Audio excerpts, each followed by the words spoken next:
Tout d'abord, avant de commencer cet épisode, demandons-nous ce qu'est la forteresse de solitude.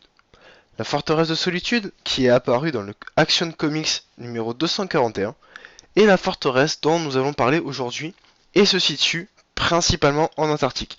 Je dis principalement en Antarctique car il y a eu plusieurs bases de Superman, mais nous allons parler de celle qui se situe en Antarctique. Cette base, loin de toute population, est l'endroit où Superman va lorsqu'il a besoin de se retrouver au calme pour se recueillir. C'est donc aussi un endroit où il peut effectuer des recherches et se divertir en toute liberté. Donc en gros, c'est plus qu'une base secrète, c'est carrément un sanctuaire.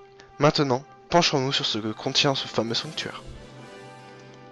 Tout d'abord, c'est peut-être un peu inutile de le préciser, mais il faut une clé pour entrer dans cette base. Et pas n'importe laquelle, car pour rentrer dans la forteresse, il faut une clé soulevable que par Superman. D'où la taille gigantesque de la clé, que seule une personne de Krypton ou possédant une force surhumaine pourrait soulever et pourrait utiliser. Comme je l'ai dit un peu plus tôt, Superman possède aussi un laboratoire de recherche.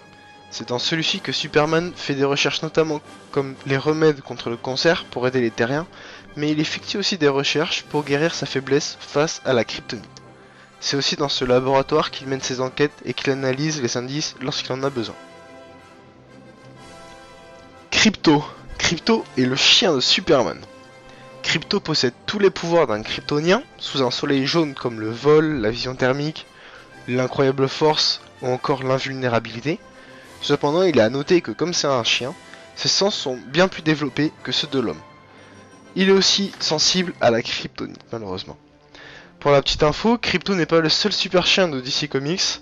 On pourra aussi citer Ace, qui est le chien de Batman. Toujours dans notre forteresse, nous pouvons trouver une salle dédiée à Batman et Robin. Batman est le seul à connaître l'identité secrète de Clark Kent, et inversement. Superman et Batman sont donc tellement proches que Superman lui a dédié une salle dans laquelle il y a plusieurs statues du justicier et de son acolyte, ainsi que plusieurs exemplaires des équipements du justicier masqué. Batman n'est pas le seul à avoir sa salle dédiée, en effet les amis de Clark Kent travaillant au Daily Planet, comme par exemple Lois Lane et Jimmy Olsen, possèdent eux aussi une salle qui leur est dédiée. La capitale de Krypton, Kandor. En effet, l'un des ennemis de Superman, Brainiac, était au début un collectionneur de planètes, et plus particulièrement de villes. Il s'amusait à réduire les planètes et les villes pour les collectionner. C'est ainsi qu'il réduisit et emprisonna la capitale Kandor dans une sorte de bocal en verre.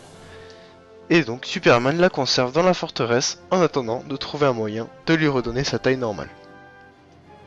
Les robots de Superman. Pour le seconder, Superman décide de créer des robots possédant chacun un de ses pouvoirs. C'est ainsi qu'un robot possède le pouvoir de voler, l'autre possède la super force, etc., etc. Cependant, il cessera de les utiliser après qu'un robot ait échappé à son contrôle et ait tué Donna Troy, l'une des Wonder Girls. Autre salle dédiée à un super-héros, ou plutôt je dirais même à une super-héroïne, elle aussi venue de Krypton, Supergirl. Et d'ailleurs, tant que nous sommes dans les salles un peu dédiées à la famille de Superman ou à ses proches, il y en a une autre qui possède une imposante statue des parents de Superman dans une salle appelée le Hall de Krypton. Jor-El et Lara, ses parents, soulevant une planète semblable à celle de Krypton. C'est dans cette salle que Clark entrepose toutes les informations qu'il possède à propos de sa planète d'origine. Le journal intime de Superman. En effet, Superman écrit ses mémoires codées dans son sanctuaire. Son journal est écrit en kryptonien, le langage de sa planète native, afin qu'aucun intrus ne puisse le lire.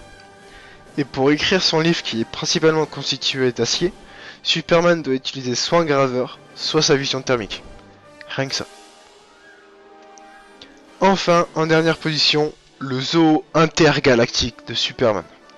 Superman possède une ménagerie à lui tout seul dans laquelle il entrepose tous les animaux qu'il a pu rencontrer au cours de ses différentes aventures galactiques ou non. Et voilà ce qui termine ce court épisode sur la forteresse de solitude. J'aurais pu vous parler de l'appareil holographique présent dans la forteresse qui permet à Superman de parler avec son père. Cependant, je n'ai pas forcément trouvé d'illustration assez intéressante à mes yeux. Et aussi cet appareil étant présent dans les films Superman, j'ai pas eu l'envie d'en parler. J'espère que vous aurez appris des trucs quand même dans cette courte vidéo, que vous verrez l'univers de Superman d'un autre œil. En attendant, n'oubliez pas de lâcher un pouce bleu si cette vidéo vous a plu, et surtout de vous abonner. Vous êtes de plus en plus nombreux sur la chaîne, et ça, c'est vraiment super. Donc moi je vous dis à très bientôt, ciao.